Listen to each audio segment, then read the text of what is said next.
మీ పొరపాట్లను దేవుని సన్నిధిలో ఒప్పుకొని విడిచిపెట్టండి, అప్పుడు మీకు కరుణ దొరుకును. మీరు దేవుని సన్నిధిలో మీ అపరాధములను ఒప్పుకొని విడిచిపెట్టుట ద్వారా దేవుడు మీ పాపములను క్షమిస్తారు, మీకు దేవుడు కృప చూపిస్తాడు.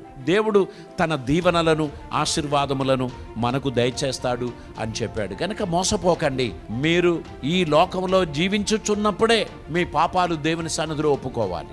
మీరు సత్యవాక్యమును అంగీకరించిన వారిగా దేవుని సన్నిధిలో మీ నోటి ద్వారా, దేవా నేను అపరాధిని, నన్ను క్షమించండి, నేను తెలియక చేసిన ఈ పొరపాటును క్షమించండి అని మీరు చెప్పుచున్న క్షణములో ప్రభు మీ కొరకు దిగి వచ్చి మీ పాపములను క్షమిస్తాడు, మిమ్మల్ని కౌగిలించి తన చెంత చేర్చుకొని మీకు సహాయం చేస్తాడు. గనక మనం మన పాపములను ఒప్పుకొని ఎడల ఆయన మన పాపములను క్షమించి సమస్త దుర్నీతి నుండి మనలని పవిత్రులుగా చెయ్యును అనేటువంటి వాక్యాన్ని మర్చిపోవద్దు. దేవునికి స్తోత్రం.